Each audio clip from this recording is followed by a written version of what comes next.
Olá, meus amigos, eu sou Naldo de Paula, o seu repórter agro. Nós estamos de volta com mais um vídeo aqui no nosso canal, falando hoje sobre 10 mitos sobre pecuária e gases de efeito estufa. Vou trazer para você aqui sobre 10 mitos falando sobre a pecuária e gases de efeito estufa. Já quero te convidar, chegou novato, chegou novata, aqui no nosso canal Agropecuária Brasil. Seja bem-vindo, inscreva com a gente, tá? Vem fazer parte da nossa família. Toda semana aqui trazendo um vídeo falando sobre a agropecuária aqui do nosso país, nosso Brasil, tá bom? Então inscreva com a gente, seja bem-vindo, ative o sininho de notificações, dê o seu like, compartilhe esse vídeo na sua rede social com seus amigos e venha fazer parte da nossa família. Hoje, falando sobre 10 mitos sobre pecuária e gases de efeito estufa. Essa foi uma análise feita por uma equipe de especialistas. Não sou eu que estou fazendo aqui uma análise minha própria, né? Eu peguei aqui essa análise feita por especialista e estou replicando para você aqui no nosso canal, tá bom? Então vamos lá. Análise, né, da equipe de especialistas sobre os 10 mitos que trataremos aqui.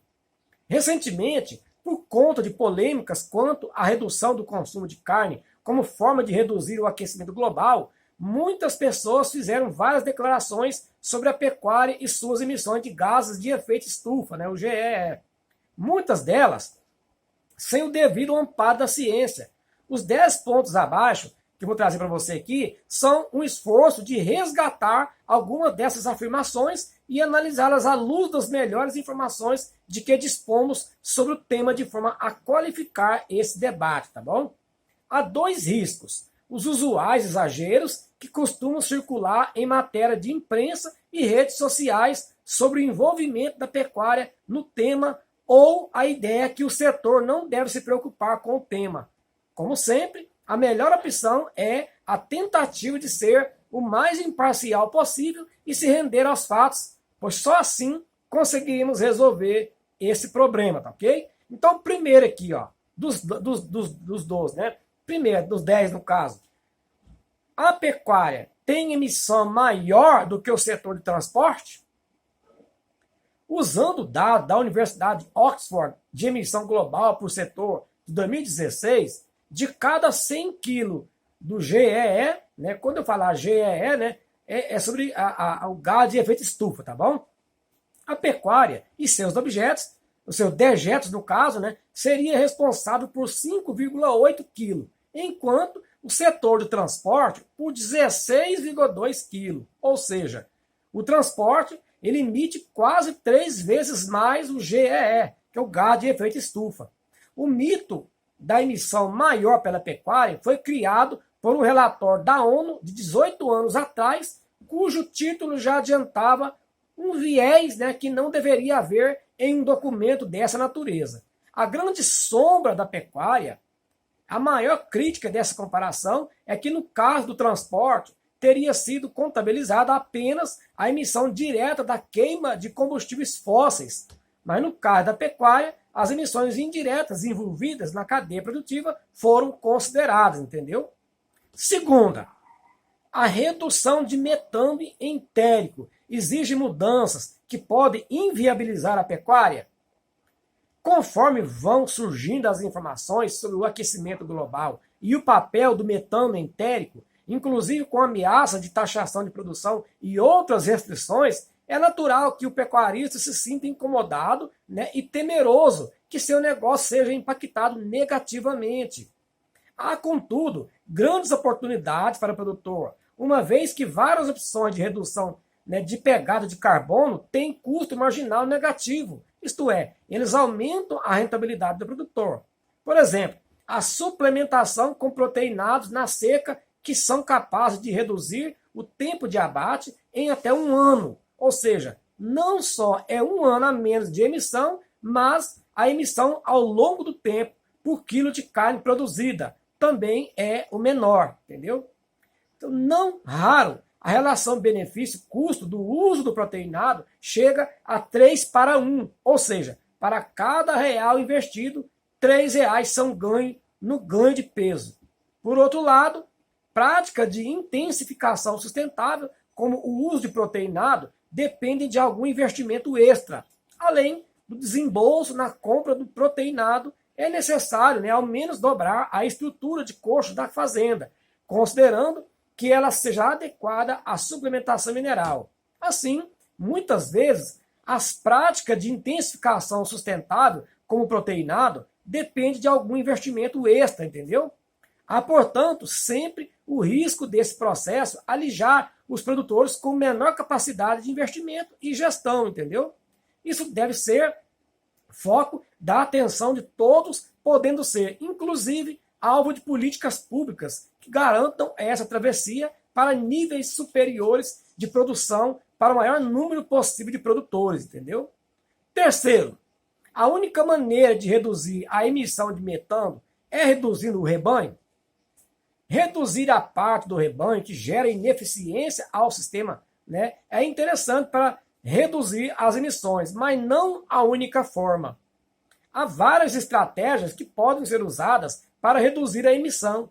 Evidentemente que intervenções nutricionais, como o uso de valores mais elevados de gordura na dieta ou uma formulação com menor teor de fibra, têm destaque. Aditivos de vários tipos estão disponíveis e, apesar dos efeitos nem sempre serem consistentes, acabam, né, ajudando. Recentemente, no caso, né, foi lançado aí o primeiro aditivo especificamente desenvolvido para reduzir a emissão de metano entérico. O nome do produto é Bovaer, né? Essa marca é registrada da DSM. E o Brasil foi um dos primeiros países a ter recebido sinal verde das autoridades. Os resultados da pesquisa mostram que se pode esperar, em média, redução de 30% na emissão. Quarto, não faz diferença a métrica que usamos, afinal é tudo GEE, gás de efeito estufa. Um animal em uma pastagem rapada e seca emite menos metano do que um animal em confinamento, o que parece ser um contrassenso, né, quando se considera as reiteradas informações de que melhores desempenhos costumam reduzir a emissão de metano. Ora, o animal em pasto rapado emite menos porque come menos, mas evidentemente engorda menos também. Para consertar essa distorção, a métrica em que a emissão é dividida pelo ganho de peso faria mais sentido. A outra grande vantagem dessa métrica é que, ao se calcular a emissão por unidade de produto, né, que o KNP é X quilo de carne produzida, fica claro que a redução deve ser da emissão por unidade de produto e não da produção do alimento. Ok? Quinta, pecuária intensiva aumenta a produção por área, portanto, reduz a emissão. Na verdade, o aumento de produção por área pode ter o efeito oposto e aumentar as emissões. Ao se elevar o número de animais por área, a resposta esperada é um menor desempenho individual, pois com a forragem disponível mais disputada, reduz-se a chance dos animais selecionarem as partes mais nutritivas, né, das forrageiras.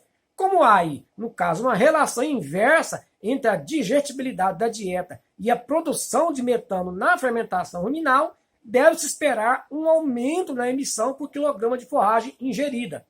Na hipótese da menor digestibilidade da dieta reduzir o consumo de forragem, isso serviria como uma compensação e o animal pode acabar emitindo igual ou até menos que antes, entendeu?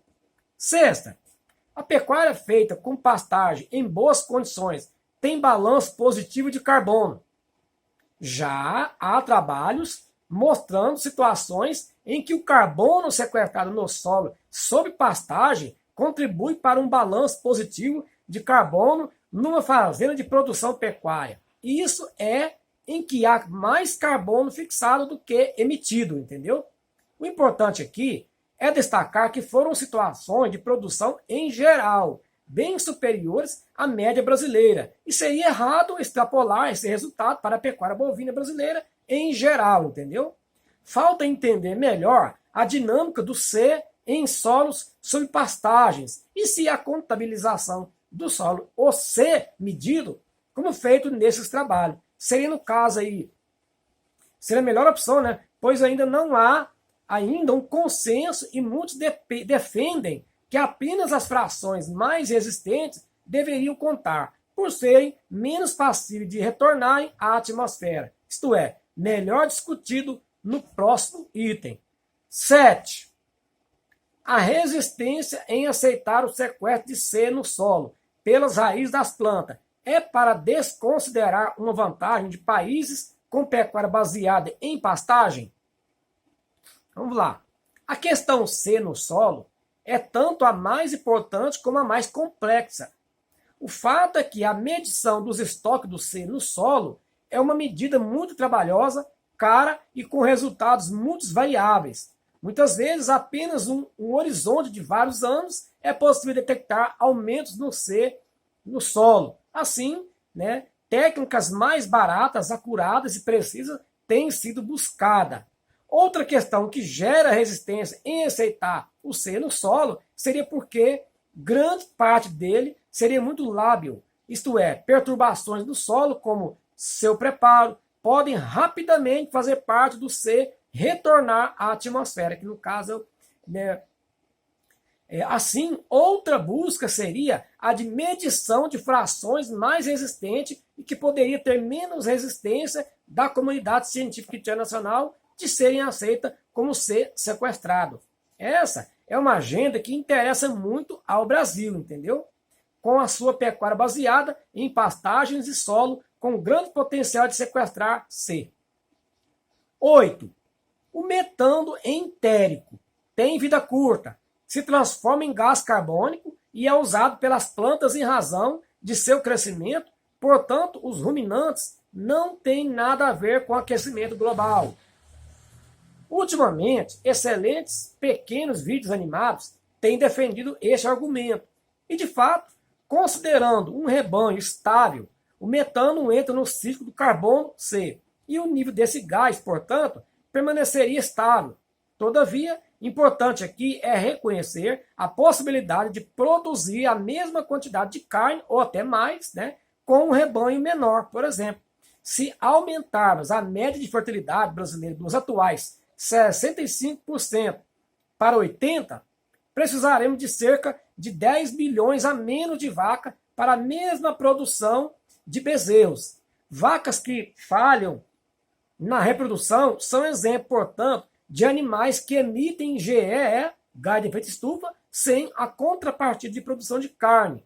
Outros exemplos seriam as novilhas que tardam em entrar na vida reprodutiva e animais que perdem peso, tá ok?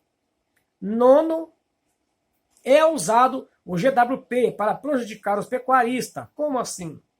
O GWP, sigla em inglês para Global Warming Potential, ou seja, potencial de aquecimento global, é o que significa o GWP.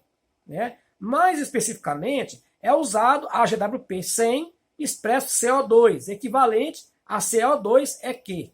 Uma tonelada de CO2 EQ é o efeito climático pelo período de 100 anos de um pulso de emissão de 1 tonelada de um gás, por definição. E o GWP 100 do CO2 é igual a 1. Ele é 28 e 256, respectivamente, para CH4 e o N2O. Mostrando que esses gás de efeito estufa têm maior capacidade de aquecimento, muitas vezes maior que o CO2, há outras métricas propostas, e uma delas seria o GTP, que é o Global Temperatura Potencial, que, ao contrário do GWP, seria o aquecimento ao longo de um determinado período. Seria efeito na mudança de temperatura no final do período. Os valores deste último para o metano seria mais baixo e os levanta a suspeita de má vontade dos cientistas, do IPCC, que a escolheram contra a pecuária. Ocorre que para a maioria dos dados, os valores do GWP e do GTP costumam ser equivalentes ao GWP. Seria mais fácil calcular e teria uma menor variabilidade, entendeu? E o que poderia justificar a sua escolha?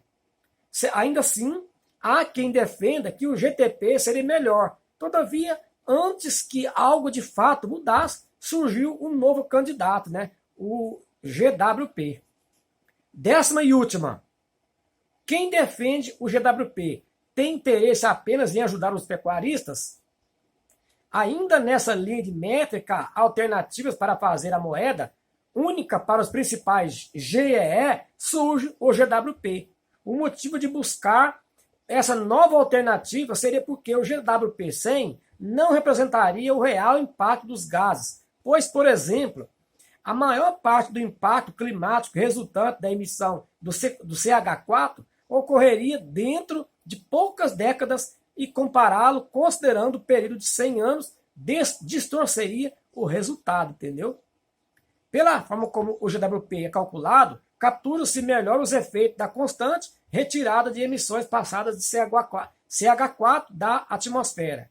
Publicação recente, mostra que quando se aplica o GWP, o impacto relativo do CH4 da agropecuária é 33% menor que o GWP100. E aqui, inverte-se a dúvida e questiona se teria surgido para beneficiar os setores que emitem metano. Na verdade, por representar melhor a realidade, a maior vantagem seu uso é que ele permite perceber melhor o que realmente faz diferença. Por exemplo, o GWP, por distorcer a vida útil do metano, é menos sensível às reduções de emissão desse GEE, que é o gás de efeito estufa, do que o GWP. E, portanto, não se percebe tanto a vantagem em sua redução. O uso do GWP mostra que a redução do metano é interessante, exatamente porque é a forma mais rápida de reduzir o gás de efeito estufa. E, por fim, com relação à redução do consumo de carne como forma de reduzir o aquecimento global, a segunda opção, considerando que houvesse aí uma redução, uma adesão, no caso de 100% dos consumidores de carne brasileira, inclusive na nossa carne exportada, a redução das emissões globais não chegaria aí a 0,1%. Isso porque todo o rebanho brasileiro, incluindo todos os tipos de animais de criação, emite menos que 1% dos gases de efeito estufa globais. O grande vilão do gás de efeito estufa é o C, que vem da queima de combustíveis fósseis, ou seja, uma segunda, sem carro é bem mais adequada. Então, veja aqui como é que é as coisas, E culpando aí a pecuária, sendo que os principais são aí a geração, de outras maneiras, esse gás de efeito estufa. Então, veja que a pecuária, ela só vem a somar para o nosso país e não subtrair, dizendo que ela é um vilão aí no gás de efeito estufa. Então, veja que, mais uma vez, a pecuária tem sido e sempre será a solução para o nosso país, ok? Então, um grande abraço a você, produtor rural, você pecuarista, desde o mais pequenininho produtor, do sitiante, do chacareiro, até o grande produtor, o grande pecuarista. O meu abraço, o meu carinho para você. Estamos juntos aqui para ajudar você em todas as informações, dicas e muito mais sobre a agropecuária brasileira, tá bom? Então, chegou até aqui, ainda não está inscrito, eu te convido, inscreva aqui no nosso canal Agropecuária Brasil, aqui com seu amigo Naldo de Paulo, seu repórter agro. Vem fazer parte da nossa família. Vamos juntos aprender, discutir, debater e cada vez mais trazer dicas e informações sobre a pecuária em geral. Então esse foi o vídeo de hoje. Um grande abraço para você e até o próximo vídeo, se o bom Deus assim permitir.